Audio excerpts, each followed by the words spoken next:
We're Kseniya and Oleg, four-time U.S. national competitors whose goal is to make Team USA and represent the U.S. at international competitions. We'll share with you what we learn along the way, so let's make this journey together. Hi everyone! Today we're going to be showing you a new skating element. What are we showing today, Kseniya? We will show you how to do a 3-turn. But first, we'd like to thank SK and Dilena for their support of our skating. Thank you. All right, let's go show them.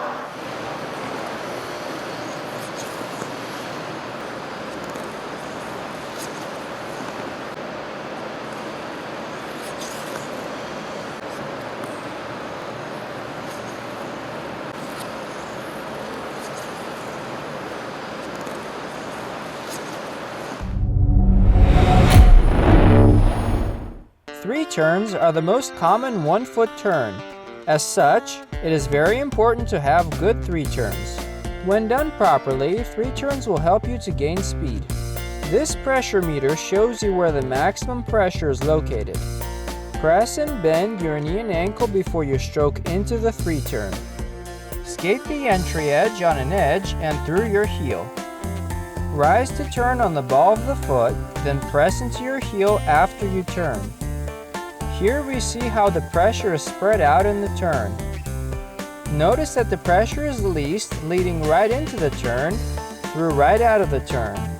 And while the least amount of pressure is in the turn, you still have to maintain some pressure, otherwise you will jump it. Also note that there isn't a whole lot of pressure used. While you do have to press, if you press too much, your turns will look heavy and labored.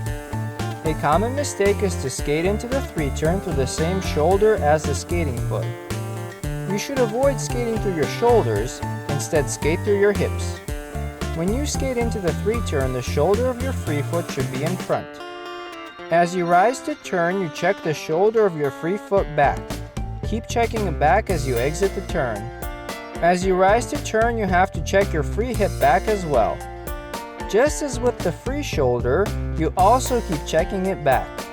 Your arms have to be strong but not stiff. You avoid being stiff by controlling your arms from your shoulder blades and by keeping your shoulders down and back. Your knee and ankle action should be smooth and continuous. A common mistake is to force the turn. Instead, you make the turn happen by rising and shifting your body weight to the front of the skate. Another mistake is to keep skating over the ball of your foot after you complete the turn. Once you're backwards, you have to be back on the heel of the skate. Now let's look at some tracings. Correct pattern. Both the entry and exit edges are solid. The lobe is good. The 3 turn is at the top of the lobe. Here we see a flat entry 3 turn. If the skater skates the entry edge on a flat instead of an outside edge, this will happen. Also, if the skater skates the entry edge on the ball of the foot instead of the heel, this can happen.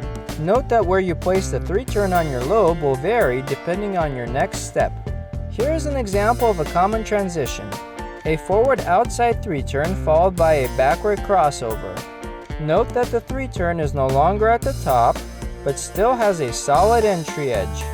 The skater presses after the 3 turn, then reaches with their free foot into the circle, setting the blade on an inside edge, then scooping underneath the 3 turn foot.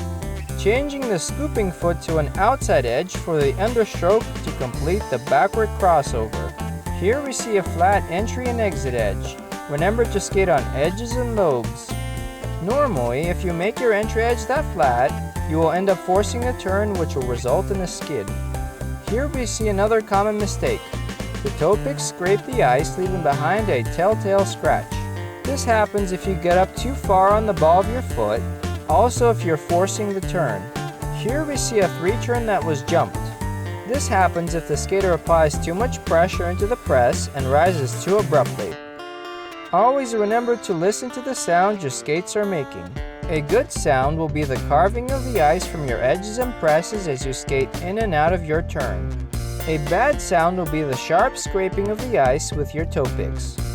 3 turns are relatively easy to learn but difficult to do well.